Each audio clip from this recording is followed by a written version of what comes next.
Good Monday morning. It's July 27th. I'm meteorologist Craig Moeller, and this is the Weather Desk. We discuss the top weather headlines from across the region, the country, around the world, sometimes beyond that as well. Here's what we have for you today. Hampton Roads, we have a weather impact alert.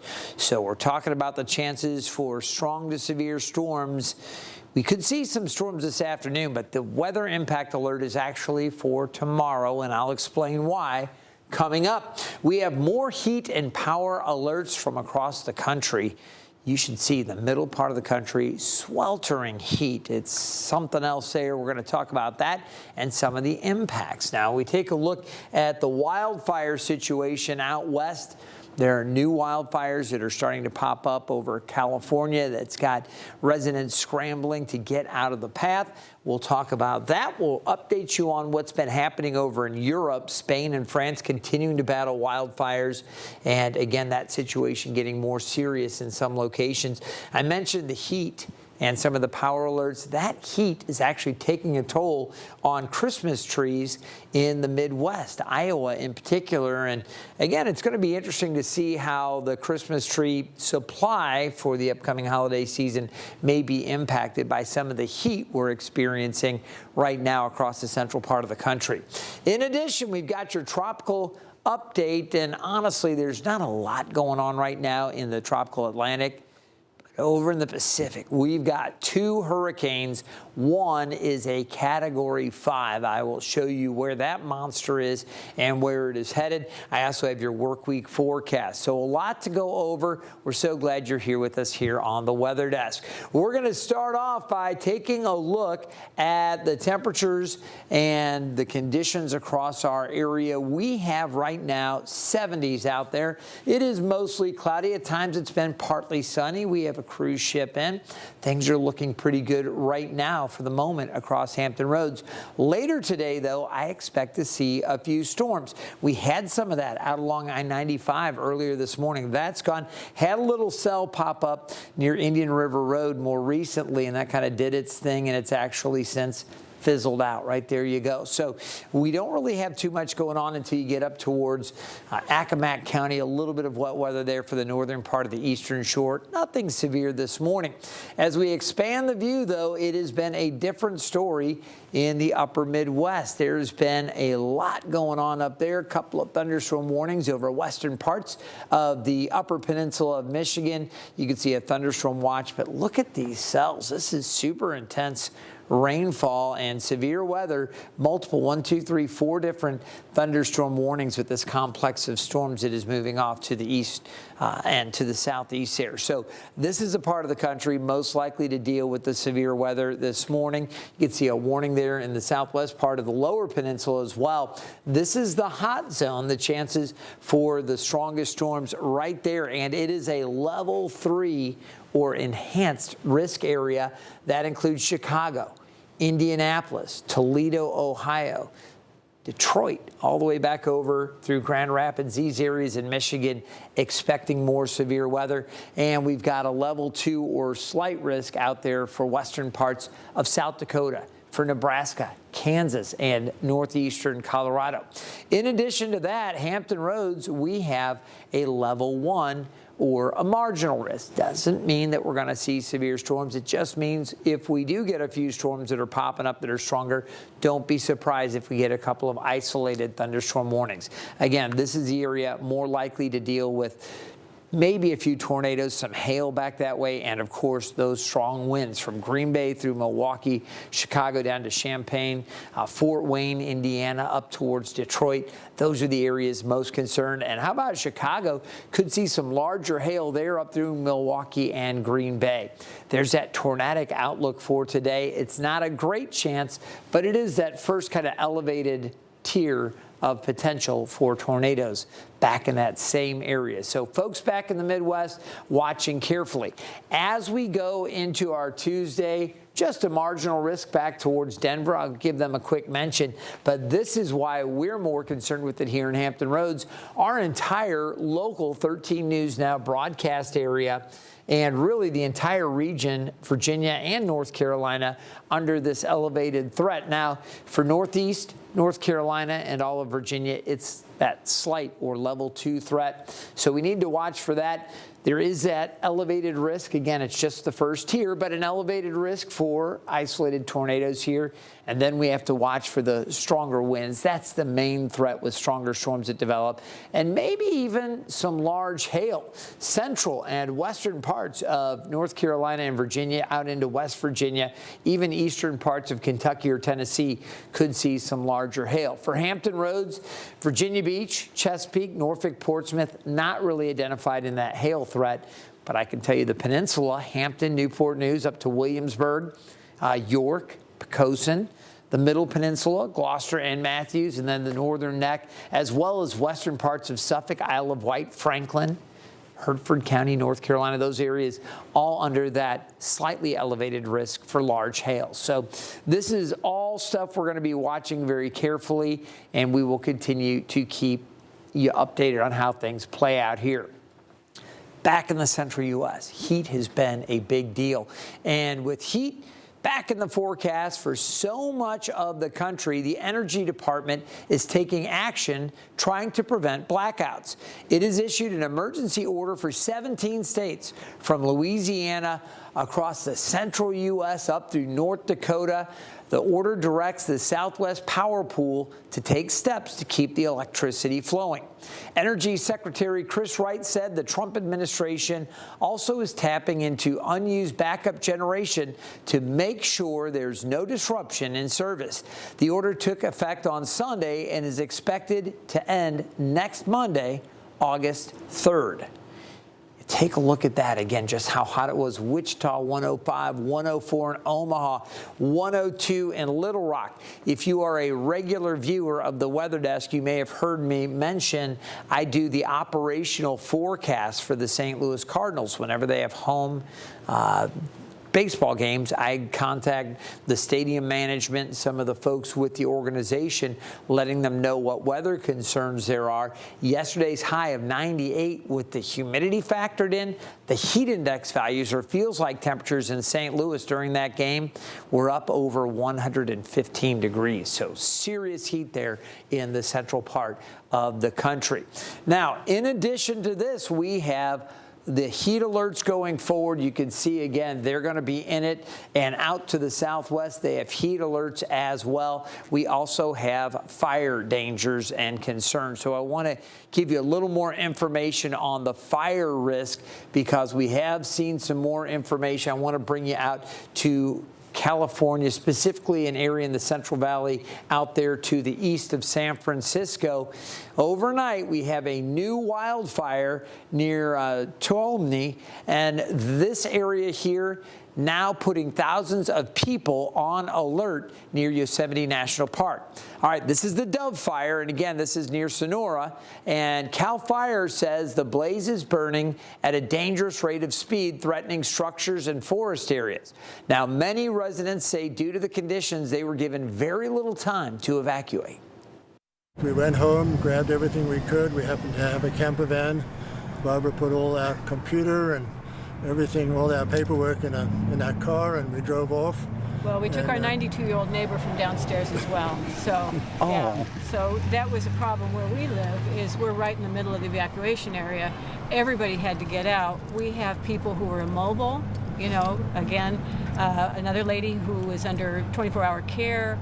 So 62% of the people on our hill, we just did a count, are either senior citizens or kids. We've got a lot of vulnerable people on our hill.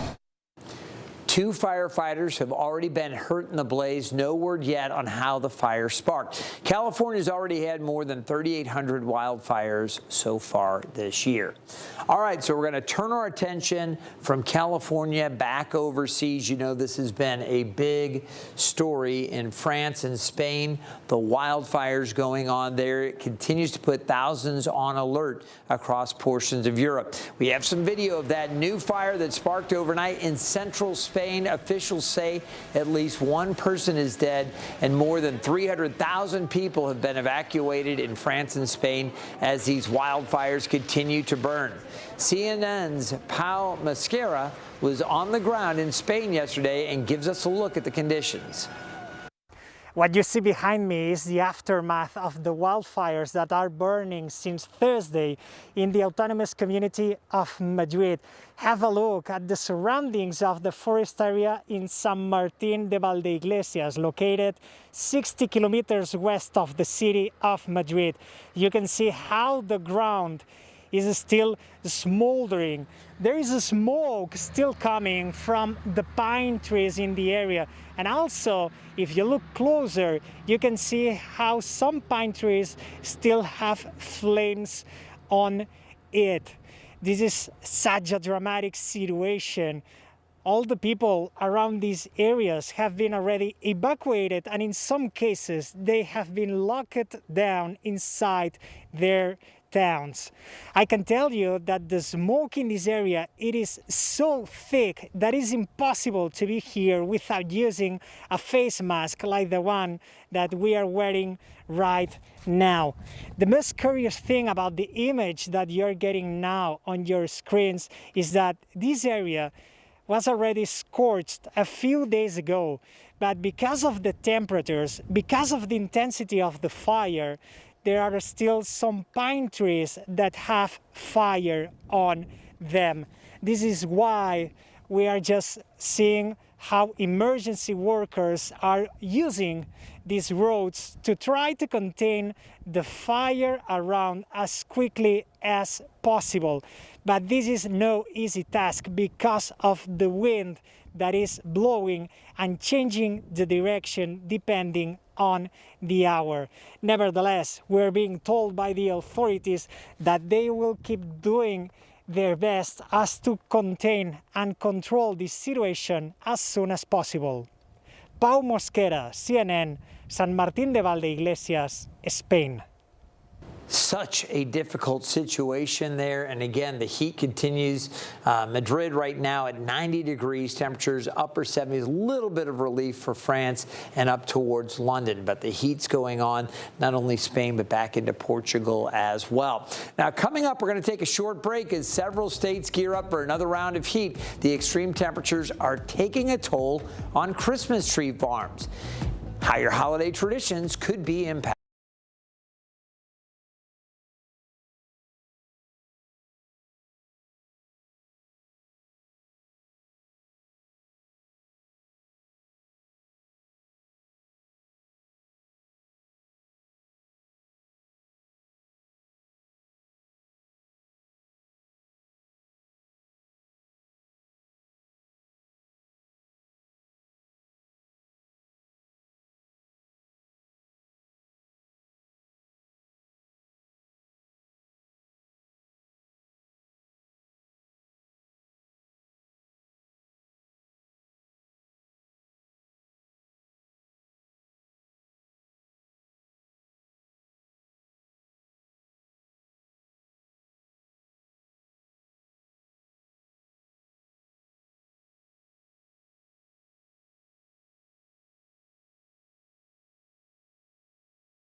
Welcome back to the Weather Desk. Here we are in July. If you listen, you can almost hear the sleigh bells. Well, maybe not. We are 151 days from Christmas, but you know what? For Christmas tree farmers, the countdown to the holidays, it is going to be going and quickly needing to ramp up their work. In Iowa, you can see we have extreme heat warnings, and growers are working through this summer heat to shape up and water thousands of trees while facing drought conditions.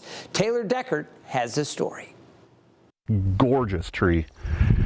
Green just like the rest of them, and it seems like almost overnight it turned brown on us. Country Pines Tree Farm is one of about 100 active choose and harvest farms in Iowa. Mother Nature is not friendly when it comes to tree growers. Every tree in this row was planted years ago and won't be ready for a living room until years from now. A lot can happen in the years before it gets chopped down. It takes about 7 years to get a tree from seedling to the 6 to 7 foot mark. A lot of that's dependent on the rain and the water and the growing conditions. That's the reality of Christmas tree farming. It's a year-round endeavor, and it takes a lot to get these trees in shape, and that typically happens in July. You just kind of go around in a circle and just keep giving her a whack until it looks like something that you want it to. We're hopeful that we are done shaping and shearing all of the trees. It starts to get hot, so that brings out the watering. The latest data shows Cherokee County is in moderate drought, according to the U.S. Drought Monitor. So we had a lot of new growth that popped on the ones that we had just planted, and then the dry spell kicked in, and they're definitely starting to show signs that they're struggling. A lot of the little babies are turning colors on us. With 3,000 trees, it takes about 3 days to get them all watered. About the time you get done, you start over where you originally started. So it's just kind of revolving, hoping that some rain comes around just to give us a little bit of a reprieve. A full year's work to make the holiday season come alive inside people's home come winter. When you get to the selling season and people are here with their families and they're looking forward to picking their tree out and the excitement that they're bringing in, it makes it worth it in the long run. Okay, so a lot of those trees obviously being sent out around Christmas time for folks in the Midwest. A lot of the trees that we get here in Hampton Roads are actually grown in the northwest part of North Carolina. We've talked about that before too, why that is such a perfect place to grow Christmas trees here in North Carolina. So we'll update you. You heard a little bit about the U.S. Drought Monitor in that story about what was going on in Iowa. Here in Hampton Roads, we are considered abnormal dry. We've got some more rain chances, and I suspect after last week's heavy rain, which came in on Thursday, remember we got over 2 inches of rain, 2.4 inches in Norfolk. We're going to see some areas when we get the new drought monitor this Thursday morning. I think we'll see some areas that will be totally taken out, even of abnormal dry. We'll see. Right now, moderate drought up on the eastern shore, the northern neck, the middle peninsula, and the peninsula also under moderate drought, some of those inland areas. Then you get into severe drought once you get into Bertie County out towards Northampton in North Carolina. How about the north central part of North Carolina? Still extreme to even exceptional for a small area. Southern tip of North Carolina also under exceptional drought. The growing regions, severe drought to moderate drought out that way, as I was just mentioning, back along the Blue Ridge. You can see some of the areas in western North Carolina also under that extreme drought. That's out to the west of Asheville. Asheville's actually doing okay. They're abnormal dry. This area was so just desperately in need of rain earlier in the year. Now they're in pretty good shape. Still, though, you find Florida with many areas in severe to even extreme drought there. Southern Arkansas, some areas there really needing some rain right along the Mississippi River, but so much of Kansas, Missouri, Illinois, Indiana, they've had ample amounts of rain, and the dry weather continues out for portions of Colorado, extreme to exceptional drought for much of that area.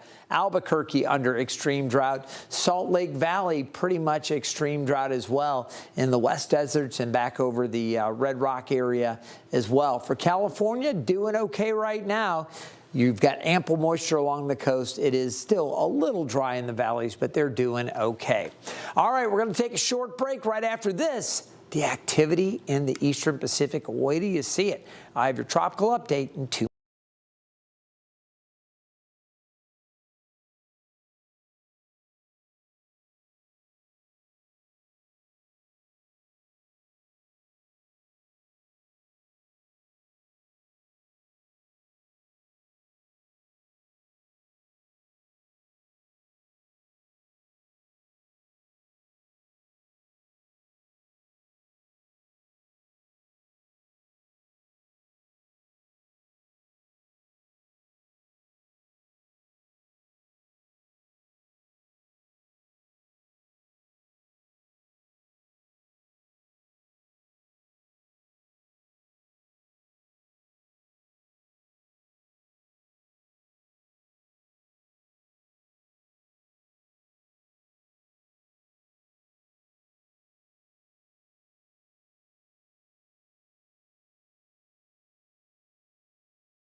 Time to track the tropics here on the weather desk, and with the tropical weather outlook, there's honestly not a lot going on in the Atlantic Basin. That's great news for us here in Hampton Roads, and if you live along the Gulf Coast, Gulf is pretty quiet right now. The Caribbean also looking good. Bahamas in good shape. You can see the Lesser Antilles, everybody looking good. A few clusters of showers and storms kind of along the intertropical convergence zone. We always get those clouds with the trade winds kind of converging there, so nothing really to worry about over the coming 7 days. The Hurricane Center expects no tropical cyclone activity here in the Atlantic Basin. In the Eastern Pacific, we have two hurricanes. We have Fausto. We'll talk more about that one in a moment. But look at this. I don't know whether you call it a monster or a beauty, whatever you want to say. This is just a classic, gorgeous looking hurricane. It is a Category 5. If it's bearing down on a populated area, then we say, yeah, this thing is a monster. But since it's just out to sea right now moving along, it actually is just beautiful to take a look at on that satellite image. Category 5, winds of 160 miles per hour. Those maximum sustained winds, the gusts up to 195 miles per hour. Movement to the northwest at 13 miles per hour. And you can see it is forecast to weaken eventually as it gets over some cooler water as we get into the end of this work week. So not overly concerned with Genevieve. The one thing, though, this thing being that powerful, it is sending out wave action towards the Mexican coast and the Baja Peninsula. So that's something to consider. Here's Fausto, Category 1 hurricane this morning. It is forecast to track north of the islands. The center will, but I think some rain potentially for some of the northern islands, and certainly some additional swell and wave heights coming to the north ends of the island. So we'll continue to watch that. That is the latest in the tropics, and it's time for us to take one more break. After that, I'll have your work week forecast. You can see out at the ocean front, things aren't looking too bad. I'll have your beach forecast as well.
Welcome back to the Weather Desk. If you're just now joining us and you missed earlier in the show, we do have a weather impact alert for Tuesday. We could see a few isolated stronger storms today as well. Level 1 risk today, but tomorrow it's a level 2 threat. Gusty winds, lightning, maybe some larger hail farther inland, and even an isolated tornado not out of the question, so stay weather aware. We don't have anything severe out there right now. A few sprinkles up around the eastern shore. At this point, we're looking pretty good, but by the middle to late afternoon, isolated isolated storms are going to be possible. I think a better chance for storms into the evening. Those are the storms that could become severe later today. As we go into the day tomorrow, a batch of showers approaches late morning. It kind of fizzles out. But then tomorrow evening, that's when we have our best chances for those strongest severe storms. So very important you stay weather aware as we go along. I mentioned I'd have the beach forecast. We might see a shower or storm this afternoon. Otherwise, a mix of clouds and sunshine. UV index very high. The rip current threat is low. Temperatures today low to mid 80s across the south side and the peninsula. A little cooler off to the north, especially to the eastern shore and at the Outer Banks. 81 there. You'll see temperatures in the lower 80s for most of northeast North Carolina. So we'll be watching the radar today, especially tomorrow afternoon and evening. After that, some drier weather, some more sunshine, and a little cooler. It'll warm up again by the end of the weekend. I hope you've enjoyed this edition of the Weather Desk. I'm meteorologist Craig Moeller. We'll see you next time.